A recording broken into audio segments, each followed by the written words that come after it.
Oh boy. Hello everyone. Hello everyone. Welcome to another episode of I'm sweating right now. Of course.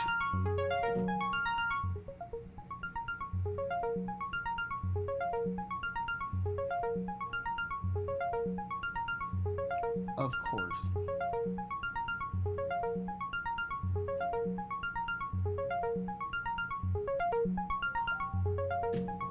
I love getting text messages too. Hello, everyone.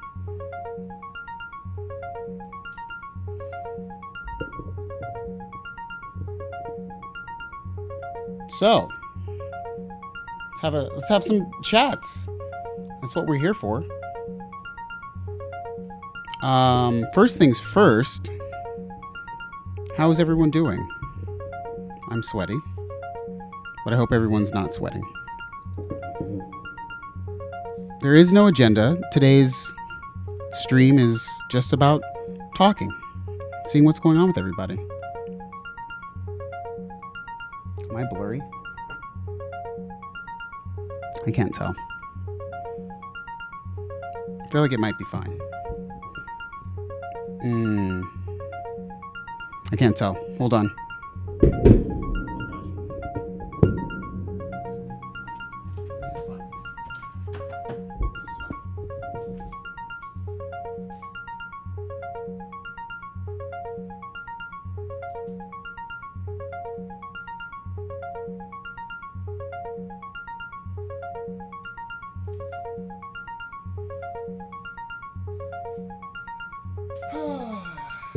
Yes. Let me mute this.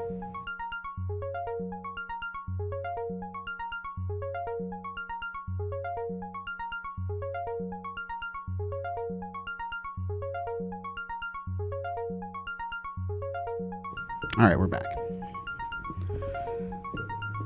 Destructo, I'm doing quite well. Thank you for asking.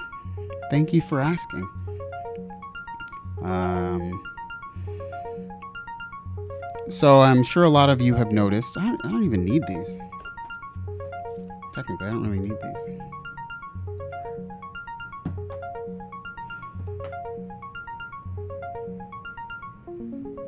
Let's see what that is.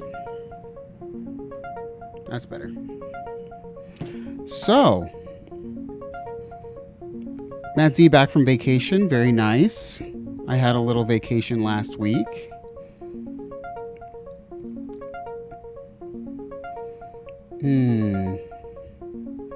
I'm sure everybody felt like everybody saw that the Op 6 dropped $1 billion the other day.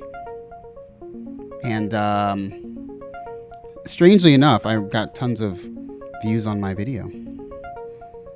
So yeah, tell me what's going on. What's up, Cool Doug Love, Catherine, Analog Wings? Good to see everybody. So no real news.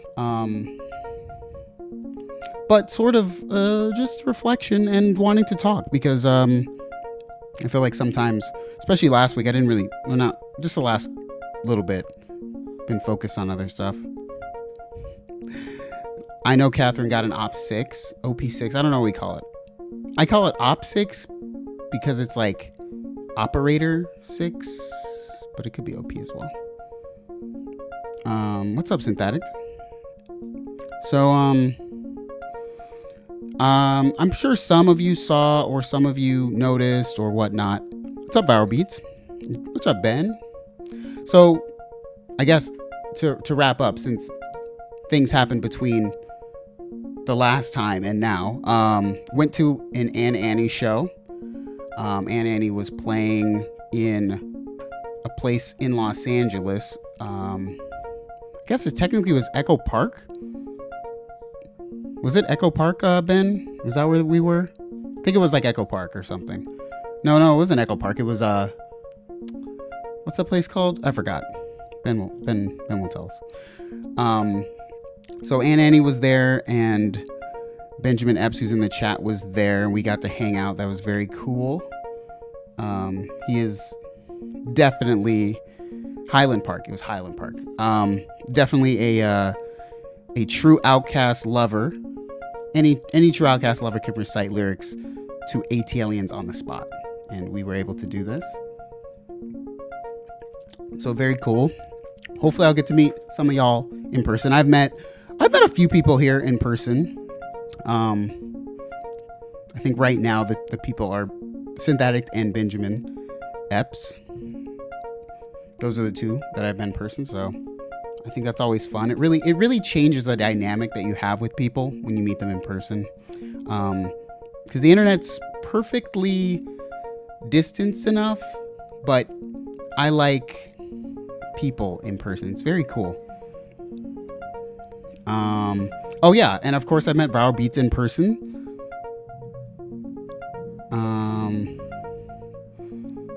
Yeah. So next year in September, Catherine, you better get here faster. Let's see. Maybe I met other people. Maybe I didn't. But anyways, so me and Aunt Annie were talking. Benjamin was part of that talk. You know, it's interesting. I think many people who started doing what we call like synth YouTube in, the 2015 era, there's not many people who were before that unless they're like super OG, like Jexus in a sense is like super OG. Then there's like, I'll call it like second wave. Like let's take, I don't know, I'm just going to call these waves because that's how I feel about it. There's like Jexus, super old school people. Like I think like retro sound was like super old school. Those are like the first generation, right? And then there's like second generation when like things started to really like pop off, right?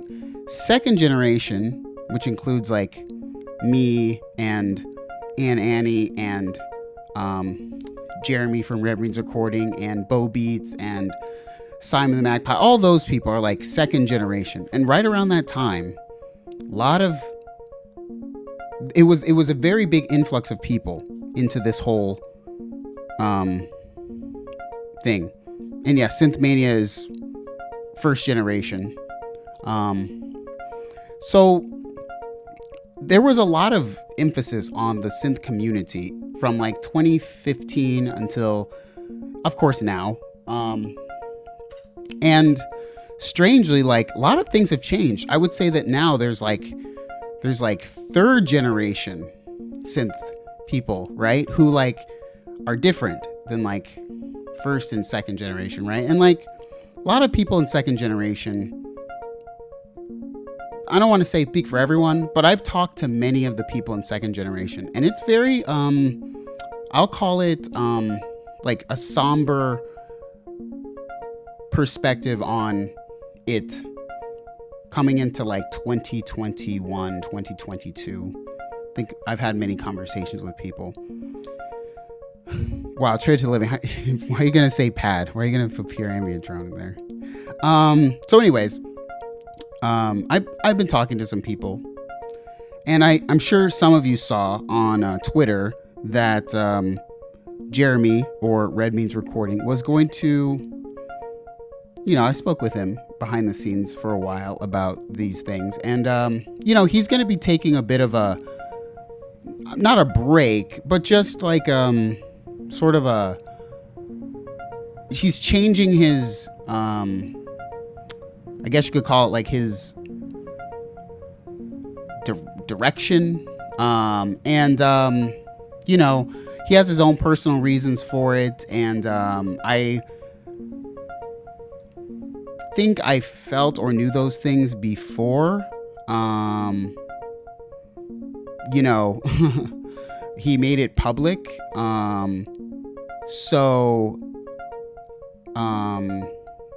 Not going to speak anything that he didn't say publicly, but a lot of people, and he would agree, right? He grew a ton in those very early, like, second generation years, 2015 through like 2017 and 18. Like most of us did. I didn't have any. My main growth came in a very small period of like years, right? Like, and it just, obviously I didn't try very hard in those years, except maybe for about a year, from like 2016 to 2017. I like really tried hard. And I think that, Julian put it correctly in the chat. He says, everyone's burnt out. And like, you're definitely accurate in saying things like that, because I've talked about it before, of how like I've quit YouTube for many months at a time, just because like it's really hard when you try to talk to somebody about like what are you doing it for. It's very hard sometimes for people in the second generation to understand a lot about.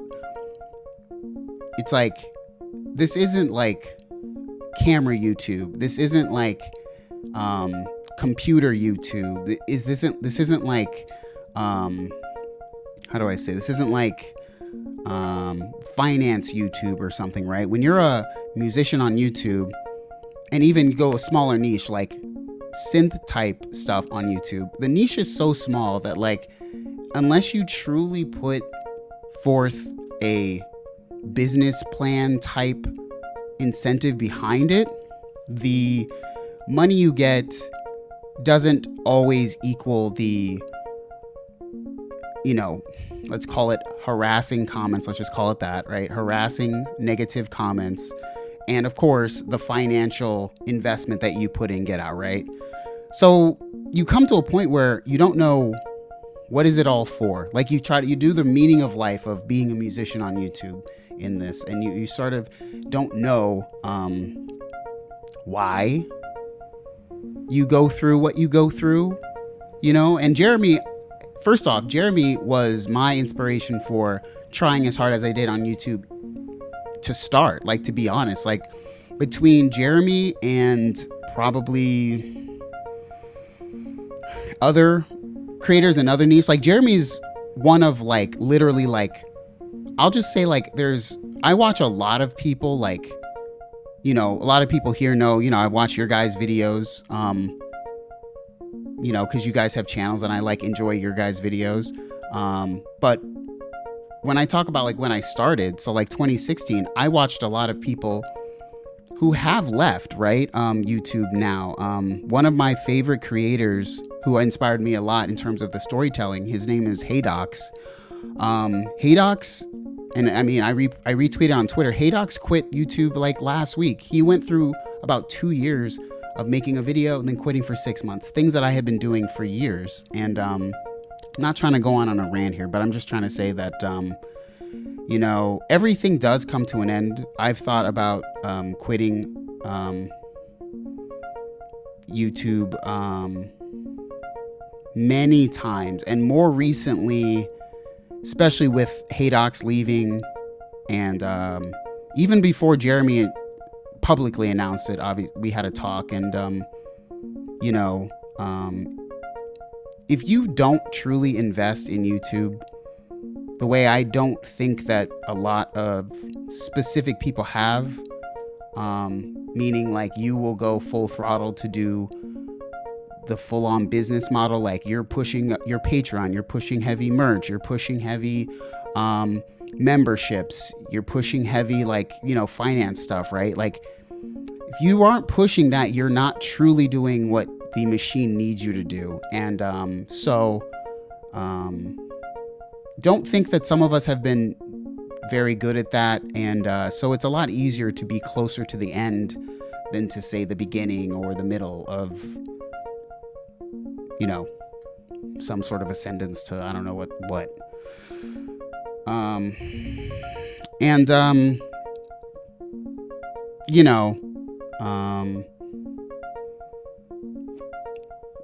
mean, I made a new intro for the stream, so I'm not quitting YouTube, but, I did about, and y'all probably watched them. I know, a lot of you here are always watching Catherine, and you know, Ben, Synthetic, you guys watch Julian watch a lot of the videos. You know, I did like 6 videos in a row where they weren't bad videos, but they were all sponsored videos. And you know, Jeremy pointed it out as well. It just like, if you don't buy in, if you really don't invest in the game, and I'm not saying game is a negative thing, I'm just saying if you don't truly like, if you're not like a Loopop where you're like, I'm really like trying to make money and this is a business for me. If you don't truly put it in, if you don't go all in and do the YouTube thing the way that I think YouTube wants you to do it, things like doing like sponsored or partnerships with like companies just feels very like grating on you, you know? I finished like the last video for, you know, Lander, which it's not for Lander. It's a Lander type video. And it just feels like you have to do different things. I don't want like sponsored videos to be like really good videos, right? I never do like a Great Synth Mystery like with like a sponsorship or whatever. But like, it just kind of like, you know. Anyway, so I don't know.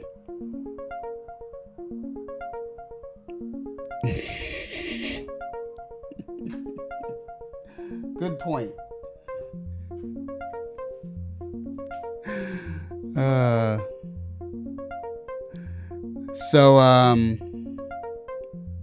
Yeah.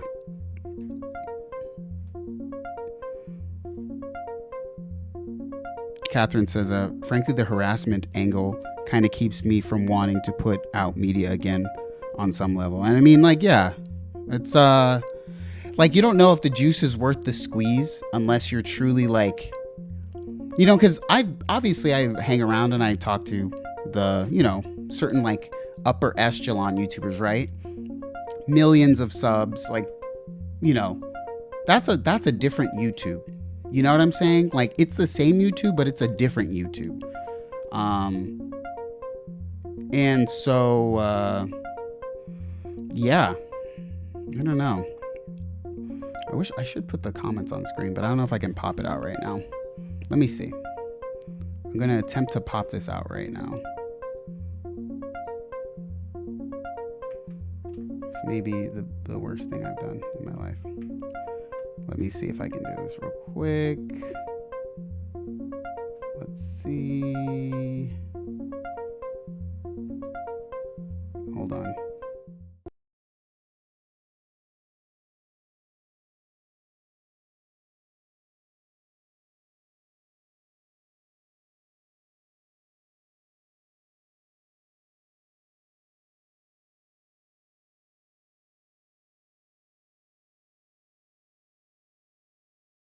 All right, I'm too lazy. Way too lazy. And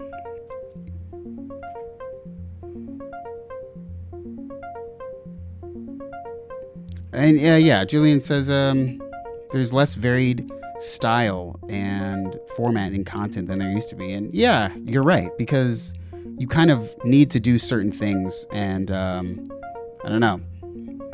And I talked about it before, you either need to do less and do very high quality, or do the same thing every week without fail. Titles, thumbnails, and type of video like exactly the same. You know? It's weird.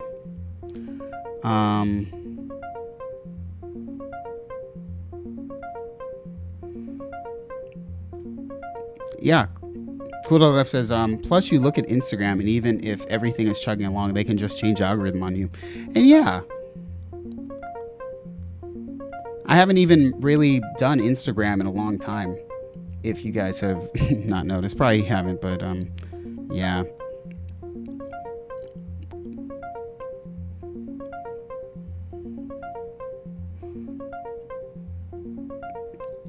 Yeah.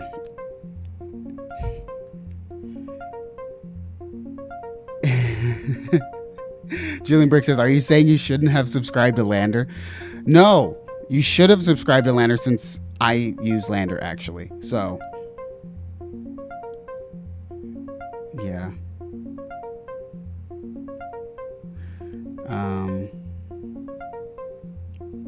Oh yeah, Paul, you said a good point. I'm sorry I can't do the chat right now because I didn't make a good effort to. Apparently, I don't know what I did wrong. I didn't set it up correctly today, but you said the video production is the thing that actually seems like it would be the most draining for me. It's only draining because you have to do certain things to make it very formulaic so that it works. Like, you know, I don't want to say too much about like how formulaic it is for me, but let's just say I've made so many videos and shot so much footage at this point that like it's so easy to make like, let's call it best of content, right?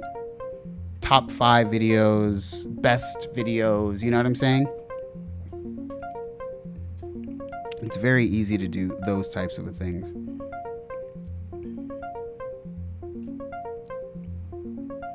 Hold on. I need to...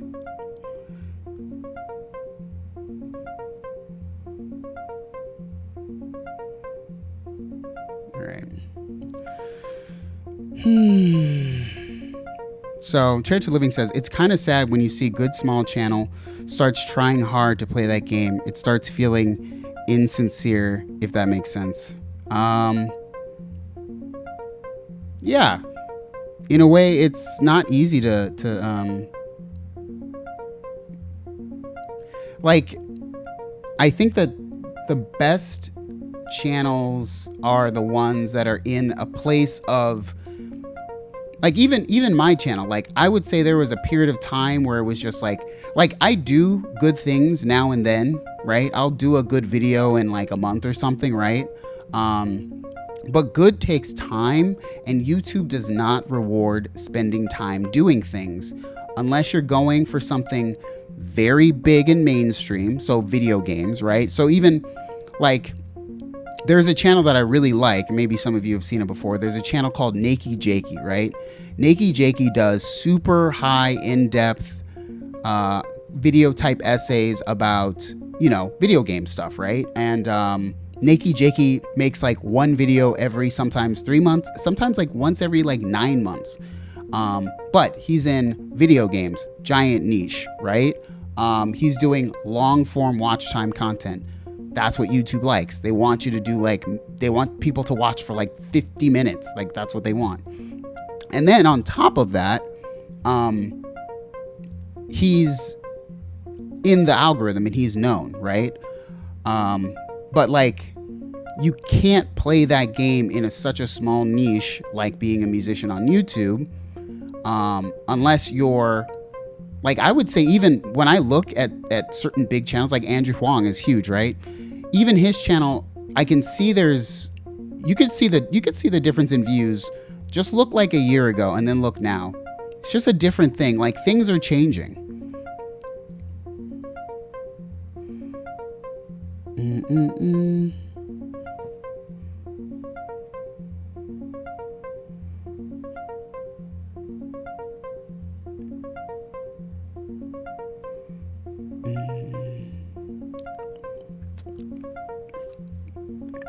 Synthetic says YouTube can be a brutal audience. You need a thick skin. Yeah, and you know, it's a good and bad thing. I think you grow such a thick skin against negativity that the positivity doesn't start to come through, and it just becomes like a wash of emotion. Like, and that's bad. Like, you want to enjoy when you do something good and people enjoy it, but sometimes, you know, even myself, I'm just like trying to just avoid like the sort of monster of like what the internet is. And I think, what do they say? Anyone who believes, what is it? There's something about like the internet or something about like, if you trust what's on the internet, like I can't trust you or something. There's something like that. basically that, the internet is a joke and just like a cesspool anyway, which I think we all know. But anyway, and yeah, Viral says, I go heavy on live so I could make more music. Otherwise, I'm just editing all the time. Yeah. I like editing when I'm into editing. But you realize, like, any video I do, there's a minimum of like 5 hours of editing. It's almost like there's no way around it. Unless it's literally like a best of top 5 video. There's no way it goes under 5 hours of editing. Everything is above 5. And then it's just like, it's a lot. It's a lot of time.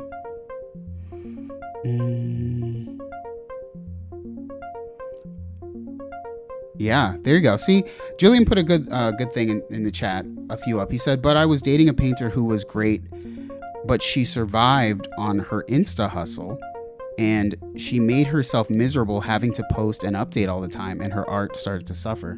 Yeah, and I said it before in here. There's no like, I don't use Instagram to post anything anymore because it just feels like this machine, Like, it's weird. I'd love to post on Instagram, but I also hate to be on Instagram. It's very weird. Like, I don't know. I haven't posted in like, who knows how many months.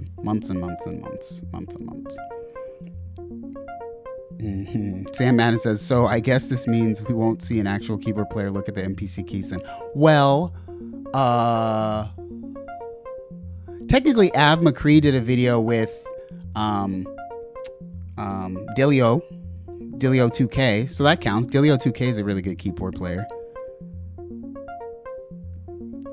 Catherine says, the years I made a living as a producer, musician, DJ were the hardest, stressful years of my life, and no one was looking. I can't imagine doing that on YouTube. Yeah, like, you kind of have to really... The funny thing I take away from YouTube is, like, I realize the more I got into YouTube over time, and the more people would, like, say, like, you suck, like, you, like, make a better video, the more I realized that YouTube isn't really about... The hardest thing about YouTube in general is that if you sit down and put your face and personality out there, that's actually the hardest barrier of entry, because so many people don't want to do that, or don't have the courage, or they're too afraid to do it, right? Because that's by far the hardest part. Even Jeremy didn't do camera forever. Like, Jeremy did a face reveal, right? Because that's the barrier to YouTube. Like, putting who you and what you are out there is the number one, like, prerequisite, like, to certain things, right? Unless you're a faceless channel, which there's something, YouTube and faceless channels, it takes something specific to do that, right? I like certain faceless channels, like Atrocity Guide and things like that, but, yada, yada, yada.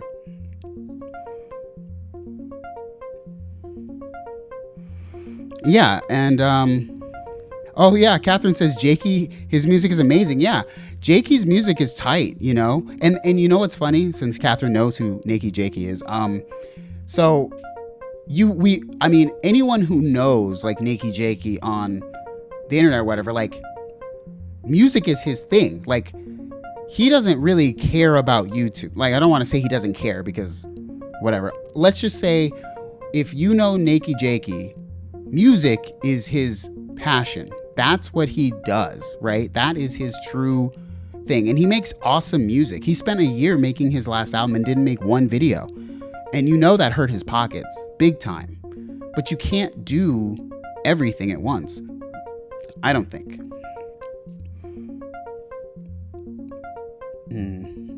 So, Synthetic says, Instagram video format sucks anyway. I just don't know what Instagram's doing with the video.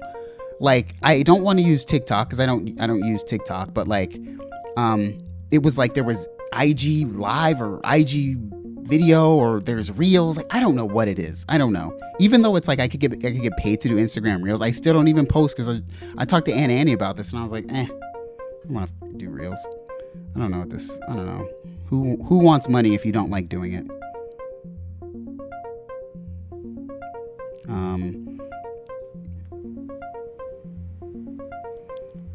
So yeah, Julian says, just talking to Catherine, even being like a I don't care what people think person, it can get frustrating feeling if what you're doing doesn't matter to anyone, especially for those of us that question ourselves. And you know, it's funny to say that, like, you know, and unfortunately I fall into that category of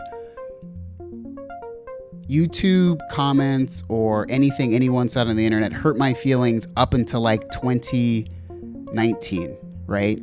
As like a former, you know, in my early days or whatever, like forum troll or whatever, you know, things stopped hurting my feelings in like 2018. And unfortunately, I said, to make things stop hurting you, you also have to stop enjoying the good, positive feedback. So I'm not going to say that I'm in this like just sort of like non-caring place, but like you almost have to like remove a lot of emotional connection to the comment section. Like I think the comment section is hilarious, right? Like YouTube can never take away the comments because they add a lot to the video, right? But when it's your own video, I'm like very like, it's like I'm just very detached from it. Like I'm more attached to things like this. Like I like y'all, the small community, but as a whole, I think if you asked most people, because for years, a lot of YouTube people would say, I don't read the comments. I just don't even read them at all. And I was like, well, I don't want to not read any comments, but I understood what they were saying. They were saying if I read the comments, it's going to affect me to the point where I won't make a video if I'm emotionally hurt by something someone says. And so, anyways. And Jillian says, I used to get infuriated by random thumbs down on my live videos of experimental music. Yeah, you know what's funny? I don't even, and maybe this is the perfect thing. YouTube did the perfect psychological thing. Like, I don't even know that thumbs down exists anymore on the platform because I don't see any feedback from that button. You know, I think I used to dislike videos that were like bad videos or something. I remember, you know, I was talking to Ben and Annie at like, I was just talking to Ben at the show. And I was like, you know, you get older and the internet just kind of starts to be weird. You know, I hate to say this, like that I liked old internet, but I don't think the internet has changed. I just think I've changed. So, yeah.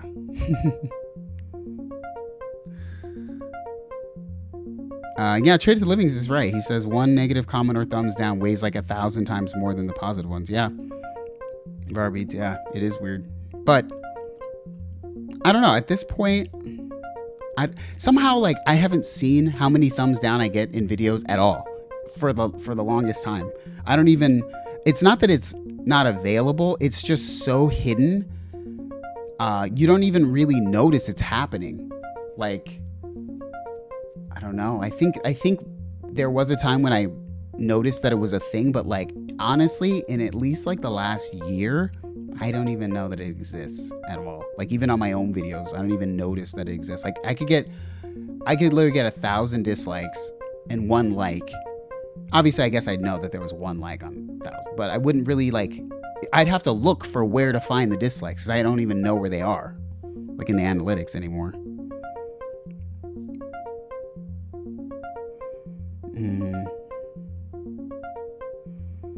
And yeah, they do have the thing, like Hellbound Hillbilly says, they do have the thumbs down, but the counter. And I think it's the counter is what like makes you interested or whatever. I'm just gonna attempt to play something. I don't know what's going on up there. Oh Lord, what the heck was that?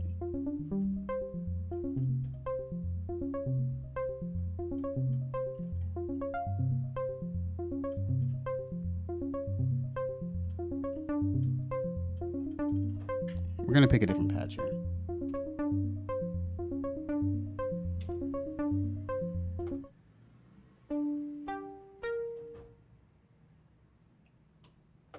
Let's try this.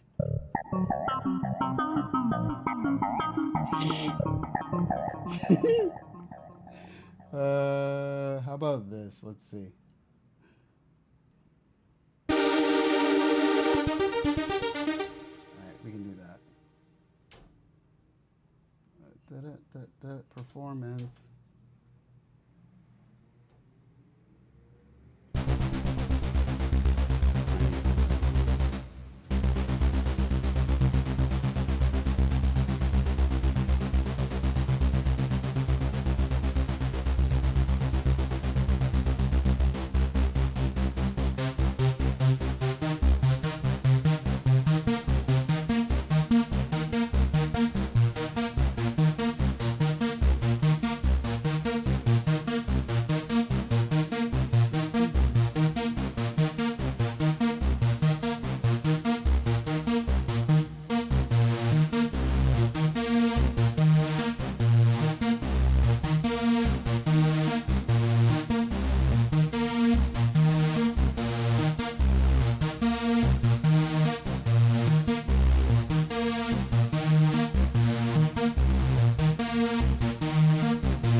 All right, so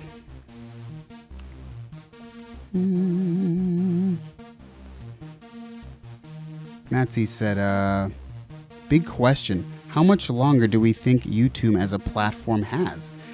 That's interesting. I've thought of this many times.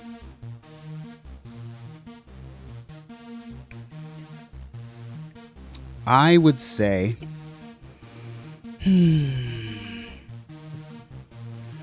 YouTube is such an aggregator of other platforms that it has become, instead of a platform of social media, it's like a platform for searching things. It's like, and in a way, that's a great question, because it does sort of change, like, I would say at this point, Google knows too much about everyone, more than I would say I'd like to have a entity know. Google knows me better than I know myself, because I do so many things subconsciously that I bet if Google could, like, go back, gather all the data of things that I've done, because my life is really within either Google, searching through websites, or searching through YouTube. That's like my whole life, right? So like, they could probably tell me when I would do something in the future based on having like 10 years of like information about everything I've done like on the internet, and like my location data via Google Maps. You know what I'm saying? I think Google knows me much better than I actually know my subconscious self.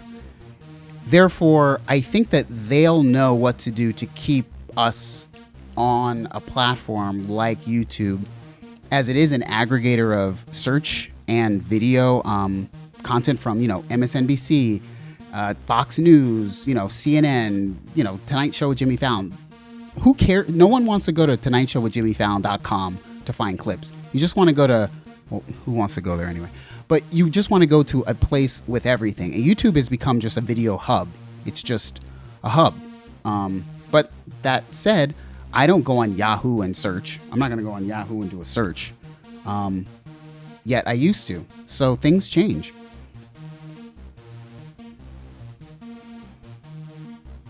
And yeah, Synthetic made a good point. YouTube replaces most people's TV. YouTube is like the most amazing invention. I mean, y'all are watching me on YouTube right now. Like, that's crazy to me. Sometimes I forget that it's like happening. Like, this is real. Like, I've met you people like in real life. Multiple of you guys in here. I've met you in real life via, Viral Beats streams like every day on YouTube. Right?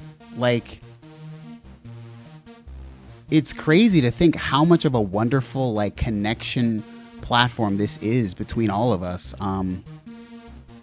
Truly is a marvel in a sense, and it's all free. Like, yeah, we pay for it with our data and our subconscious like marketable information, right? But in a sense, like, what doesn't do that at this point, right? Everybody wants our information. I know this is gonna sound like ranty, but I kind of get sick of like, you know what I don't want? This is weird to say. The thing I hate most, people always talk about how they hate social media and blah, blah, blah, blah. You know what I actually hate?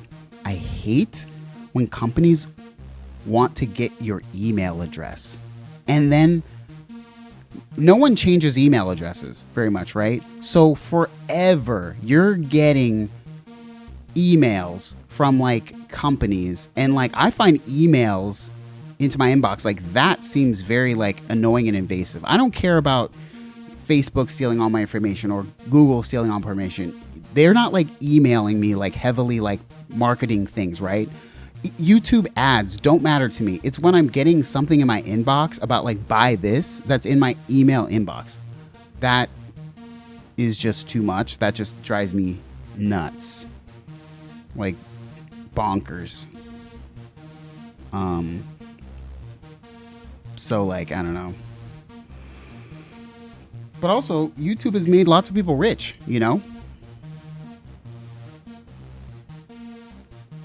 Not me. But I have got, I did get a Polybrute for being a musician on YouTube. So hey, there you go. That's something. And Synthetic made it perfect. YouTube is also great for looking up random memories, commercials, shows, and movie clips. That is incredible for sharing. Yeah. And it's funny because often it's us who do the creation of these like snippets and whatnot, Like, I think I have a lot of videos. Obviously, they're like from way, way, way back, like 2008 or something, that still exist as like private things on YouTube. And they're like memories to the past. I don't know what hard drive that's on anymore, but it's on YouTube. So yeah, Virus says I used my first Yahoo email address. Yeah, I still used to get, I probably still do, like, I hadn't used like a Sound Toys plugin for like a billion years. And like just the other week, I got an email from Sound Toys after literally like 15 years of not buying a Sound Toys plugin. And it was like Sound Toys thing on sale. And I was like, oh. And I literally bought like a Sound Toys plugin. And it was like really annoying because like so many people complain about like marketing and ads on YouTube, but that is so easy to like escape from. It's like when it's direct in your inbox, that's when it's like, it feels very invasive. Oh my God, get this out of here. So yeah, anything can come back from whenever. Yeah, Julian says, imagine having everyone in high school wanting to be a YouTube star or Insta influencer. There'd have to be creative people who are wanting to stand out beyond just that. Yeah, and that's such a weird. I think we talked about this before, Julian. Like in like listening to other people's music stream, it's like, I have some friends. I'll just say I have some friends, acquaintance type people who are, I have like many levels, right? A lot of you here are very independent and you just enjoy, you know, I would say the best feeling for me is making music on my own. That's a very like spiritual type experience, right? Just, I was playing my Quantum the other day, just playing through patches, and that just felt so good. A lot of you, and most people who probably watch my videos, that's where they live in. And I think that that's the most powerful place to live in, right? And then there's like someone like me who's like, I have music out there, people listen to my music on YouTube. I have videos out there, people watch my videos on YouTube, but like, I haven't decided to attempt to cross to that other business side, right? And when we listened to everyone's music together, there was so much good music there. And all I said to myself was like, the only difference between like big music over here and you is that you haven't decided to play the full-on walk down the yellow brick road to the wizard's house and decide to get on that train. Whether or not it worked out or not for you, it's like a conscious decision to say, I want to go bigger than YouTube and Insta, right? You have to actively walk down that road towards, you know, getting management, getting an agent, you know, internally saying like, I want to be something that everyone or most people want to see, you know? It's, you know, when I talk to my acquaintances who are, you know, I don't want to say big time, but let's just say they're the people that you listen to and don't watch on YouTube, right? You know them through music alone. It's a different world. It's a different monster, and I don't know if everyone wants to do that. It's a thing over there. I don't know. I don't even think I'd want to do that. I like to do things on my own. Not saying you can't do things on your own over there, but you know, it's just different. Anyways,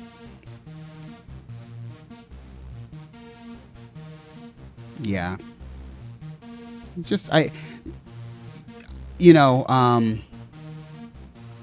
just a lot of people are I don't know sometimes, like, you know, Jeremy's pretty prolific.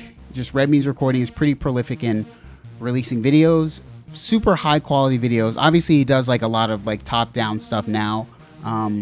But if you go back and look at like very specific moments, right? Like Jeremy's a graphic artist, right? He's a musician and a graphic artist, a very good graphic artist who you can tell he spends a lot of time putting in work when he decides to on those types of videos, right? It's a lot of hours. So you can understand how somebody who spends time like that, he spends the time that, say, I would spend on like cinematography type stuff, right? Like trying to do those types of things. He spends that time keyframing stuff for graphic effects, right? And when it's those types of things that you do, you start to I don't want to say you start to do this billable hours type thing in your mind, but you really start to think about like, this is a lot of work, and like, does anyone like even care? You know that they care, but do they care as much as you felt like you gave? And I don't know if, I think, you know, when, let's just say, when John Williams puts in tons and tons of time, I'm not saying we're John Williams, I'm just saying John Williams sees his name in lights. He sees huge like checks in the mail. He gets to like have like tributes to him at the Hollywood Bowl, right? You know, because he decided to go down that path, right? You know what I'm saying? And down that path, the feedback is like, you know, people crying to your soundtrack or something, right? When it comes to YouTube, you put in just so much time, and if the response to you is a hateful comment, it changes how you feel about the emotional time that you spent doing something that you just wanted people to enjoy. So, yeah.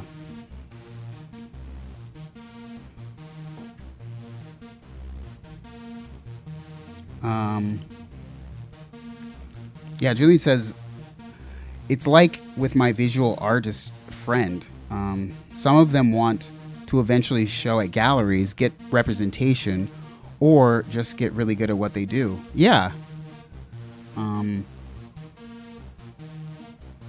Yeah, I mean, Ben left for the night, but when we went and saw Eli, aka Aunt Annie, you know, he's in this new band right now, right?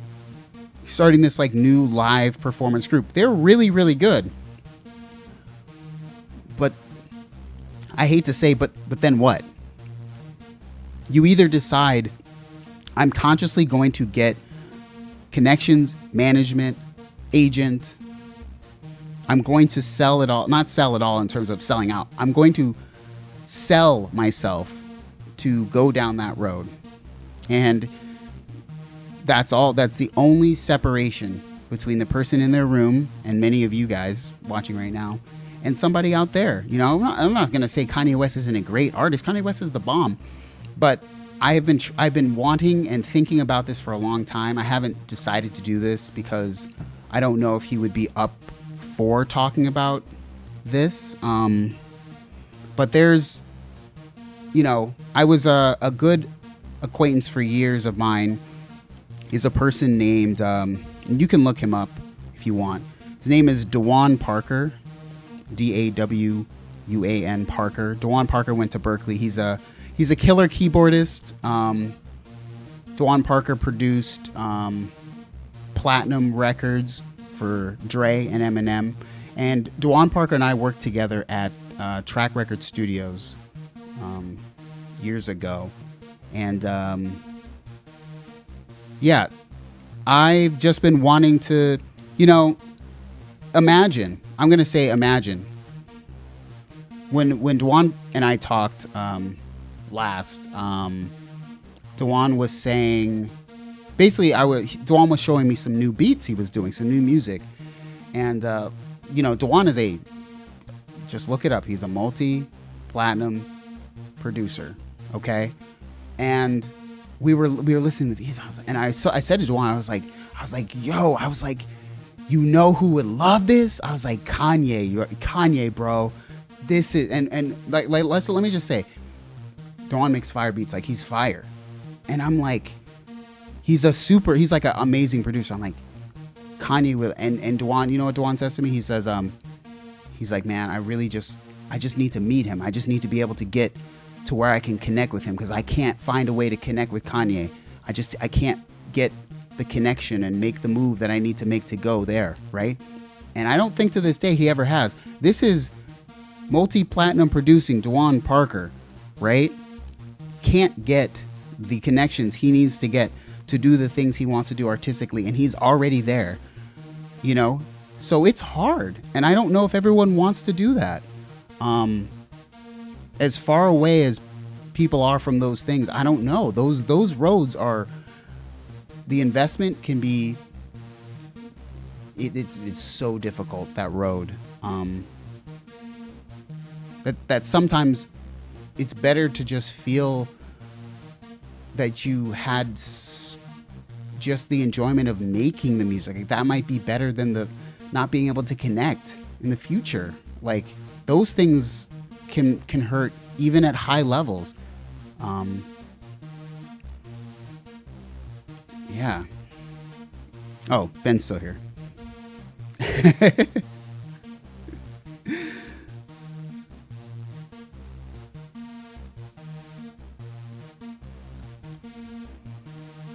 Yeah, it's and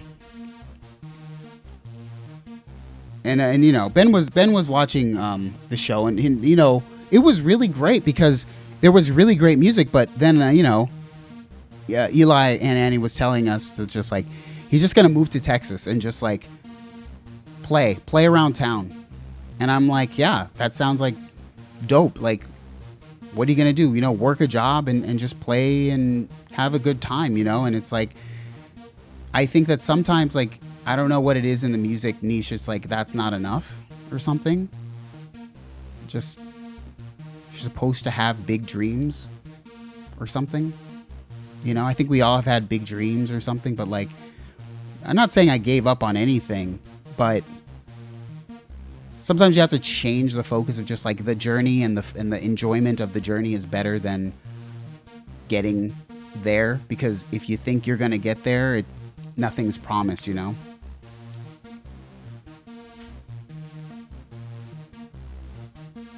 I mean, even like, what's his name? JD and Dami and JD, right? I guess they technically made it now, but like, they've been, you know, what was it? Dami and JD Beck, right? Like, they got with Anderson .Paak, right? Like, that's I don't know what happened, because I'm not there. I'm not going to say that I know anything, but clearly they were just tight, you know, they were tight as hell, like, as just making music and stuff, but like, clearly they didn't go that way, and now they've gone that way, and you know, a lot of more people know about them, but then again, you know what's going to happen now? I can, you know, the comment section, oh, these guys sold out now. What? I don't know, man.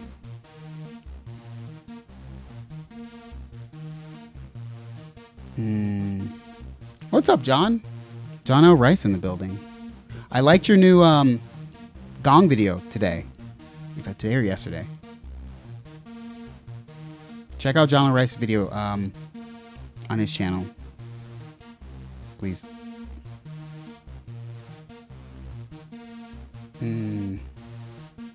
So yes, John, also another person I met in real life. A lot of people I've met in real life here.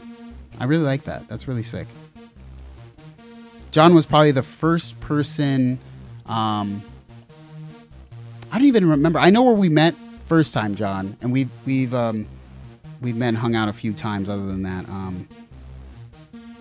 yeah, John was probably the first person where it made me feel very like this is like a human type thing.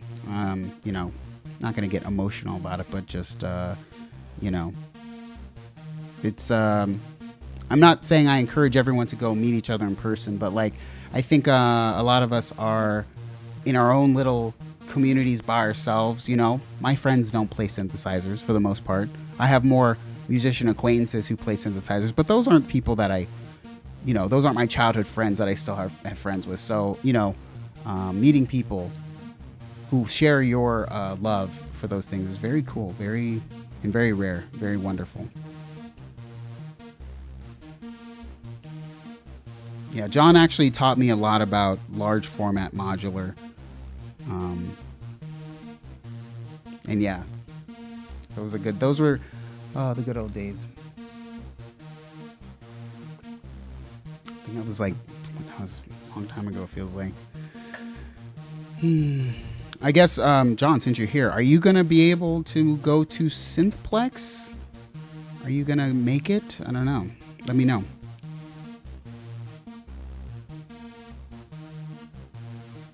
I mean, I'm going to go to Synthplex this year because, you know, it's right down the street for me, but...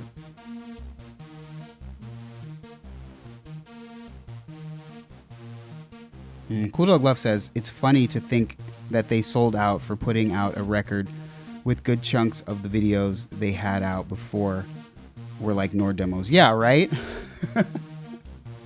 Sellouts. Huge sellouts. Just kidding. Yeah, Viral, dude, he says, dude, Nam was such a epic meetup with the Traptendo and Av. Yeah.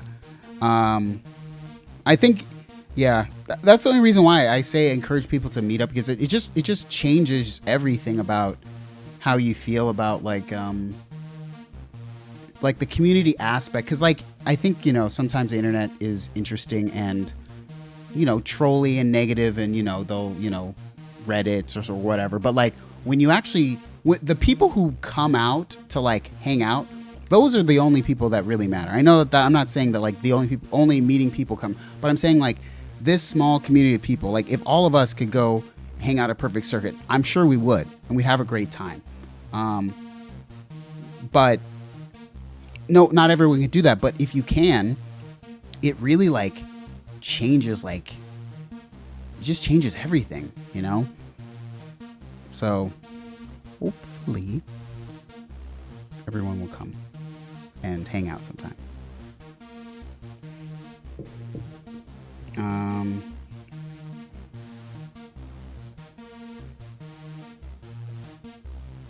That's interesting. Synthetic. Oh, okay. Sorry, I'm reading this. Yeah. Paul says he's responding to Ben, saying, "This is why I made music my personal thing and made photo my career. Don't mind taking photos for a mayonnaise commercial, but would hate to make music for one." And then, yeah, Paul responded saying, "Yeah, I think this is the way for a lot of people. Find something that pays the bills, doing the thing you love with less obligations, constraints, and pressure." And yeah, I mean, I think I'm not saying that's specifically the straw that breaks the camel's back at all times, but I just think you have to really be careful. You know, a lot of companies are really cool. I would say most companies, no, I don't want to say most, because I've only worked with like maybe 5 or something.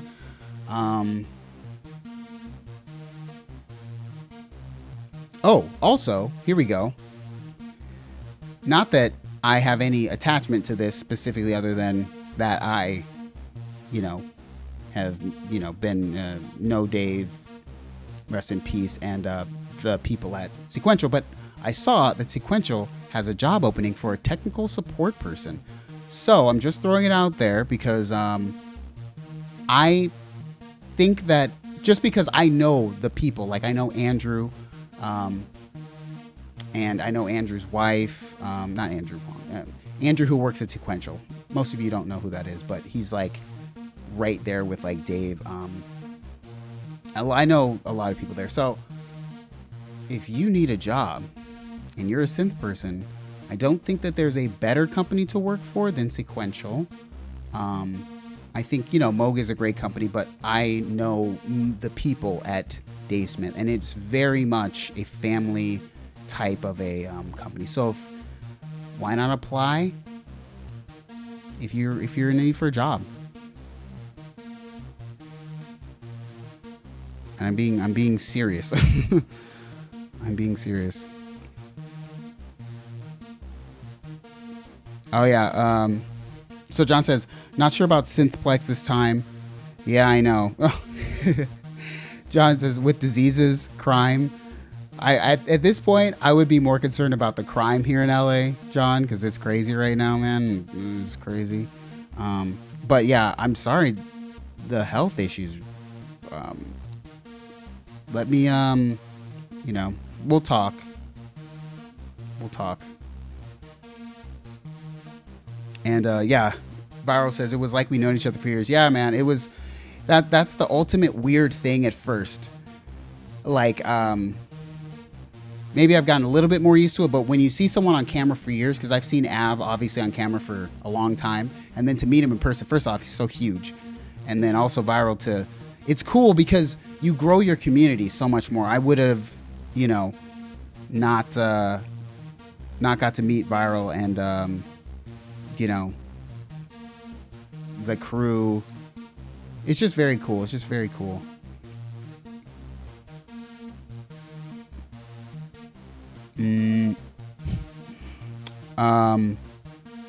Wait. Doesn't that dude from the Messy Desk channel work there? The Octorack guy?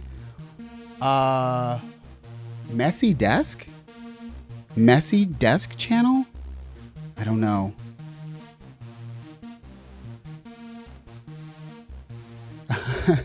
Julie says recession coming and artists got to get health insurance. The show, like, if you don't, I'm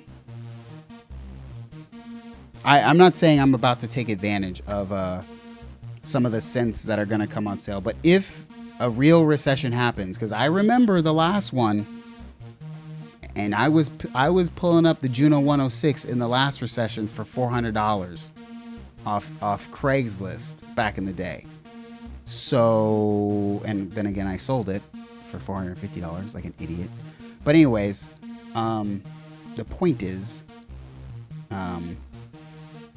Juno 106 could go back to a wonderful price in the future, which would be sick. Probably not $400, but you know. You know. I know him. He works as tech support for Perfect Circuit. His name is Dan. Softer? Are you guys talking about the Softer channel? Is there a channel called Messy Studio Desk or something that I'm missing? I know that Softer, he has a channel. His channel name is Softer. He works at Perfect Circuit. Maybe I'm Messy. Is this, what's the channel called? I just want to look it up so I know what's going on. It's called Messy Desk or something.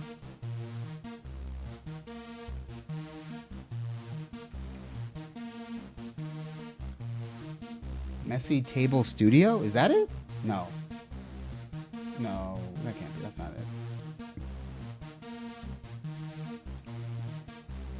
It's called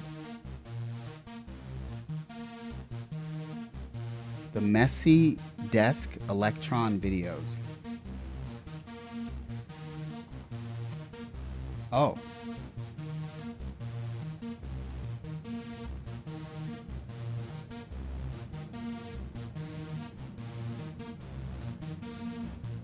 Going to click this and see what this Nico's MIDI core pack. God, if I get another MIDI pack commercial, I'm not showing what's on screen right now because I'm too lazy to switch everything. What is up, Laker? Maybe he does work at Perfect Circuit?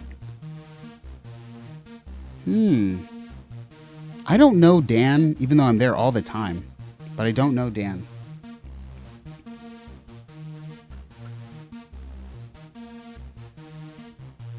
Because it says not to be a leech, but if people start selling those things, I'm gonna start buying them. Yep. Just saying. If we can all just get, I feel like this. If we could get a Juno 106 for just like at this point under $1,000 because the prices are going insane. If we could get the like $800, that's where I feel they should be at. Oh, Dan, he answers the phones, I think. Okay. That makes sense. Yeah, because I know most of the people who work there, but like I also don't know like most of the like back people in the back. Like Bryce is in the back, but Bryce is also sometimes in the front. Also, of course, I know Bryce. And God, I can't believe I'm forgetting the name. Anyway, I'm just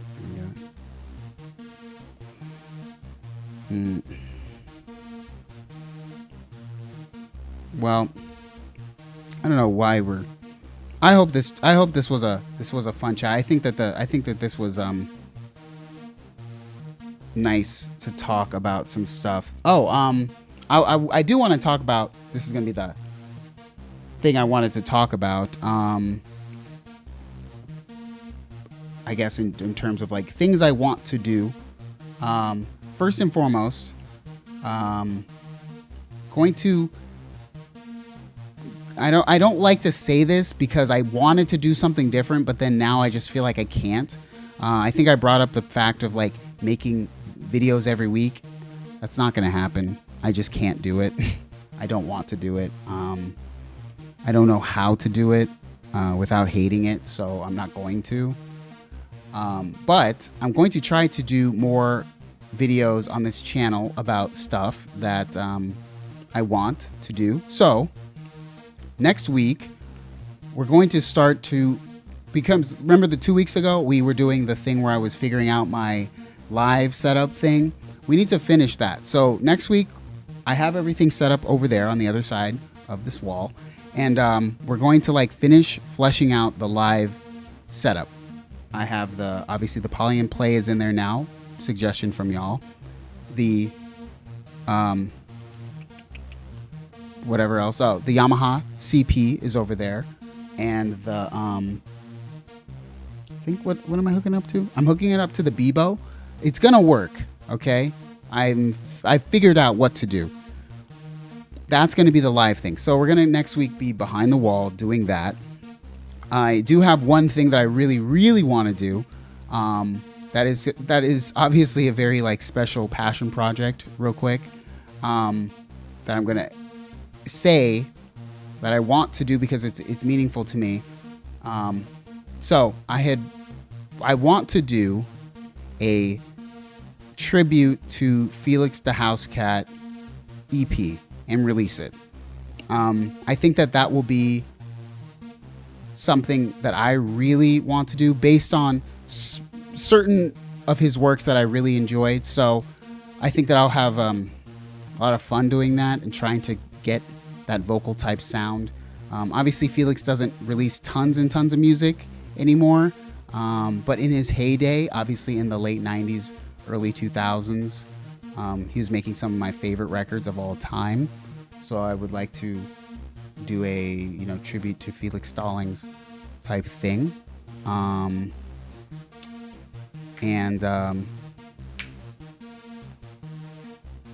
Does Catherine say she wants to contribute to that?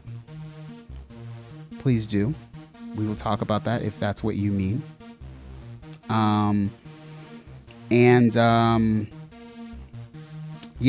Aside from that, gonna finish up the magazine's video. Still working on that. Really want that to be good. But those are like the only few things that I'm trying to do. Obviously gonna keep making random music when I can, but really want to do this ode to Felix record. Because yeah. And good question. Lemaire John TV says, analog or software? Are you talking about me or the thing or what it is? Did Cherish Living say grandmother needs some love? I request a grandmother stream in the near future. It's been a long time. It's still here. I'd have to. It would take a little bit of a dig out of the closet, but it can be resurrected. It can be. I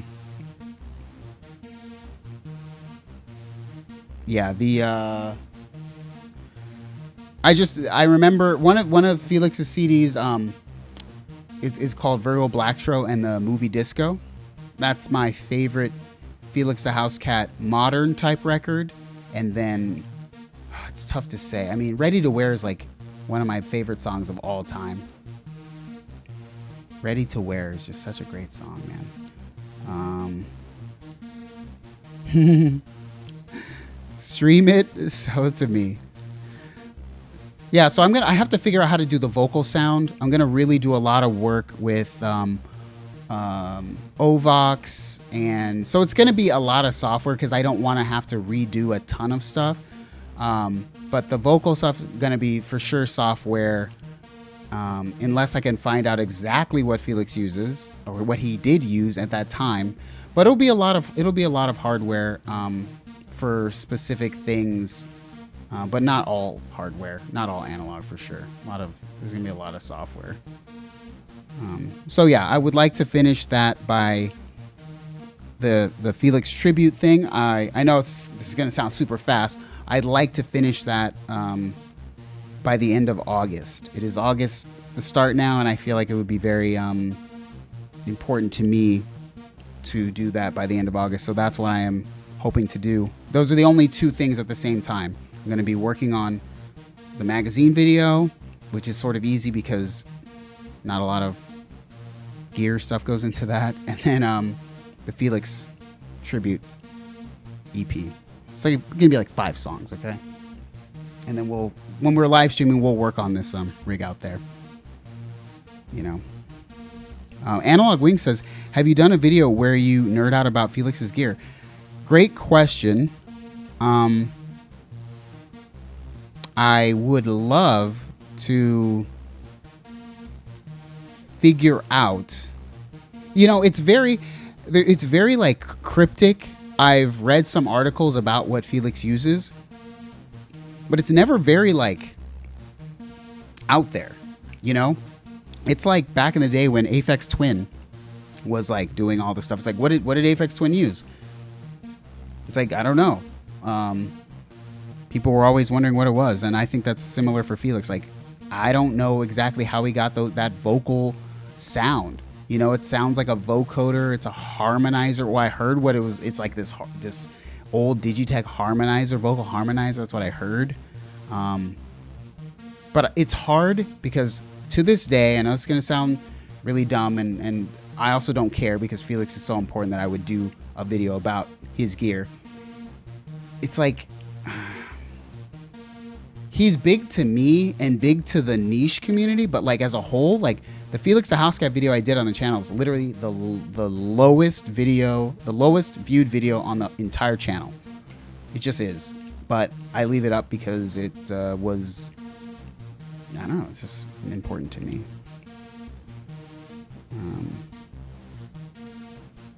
So anyways, I guess that's it for tonight. I'm glad we reviewed everything that's coming up.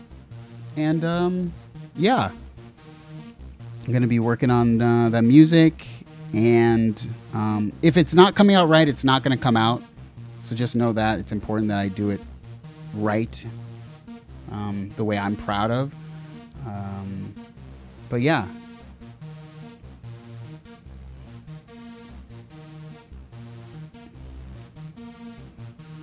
That's it. I guess we're done. I guess that's it. Next week back to stuff. Yeah. Guess that's it, family. So yeah, sorry for my late entrance. Yeah. I'm going to work on the intro video. It's a little bit rough because I made a new one. The effects came out a little weird, so I'm going to fix that up. But aside from that, yeah, we're going to keep it going. Thank you, Julian and Destructo. Thanks, everybody, for coming. And Viral, thank you. I guess we will see each other next week.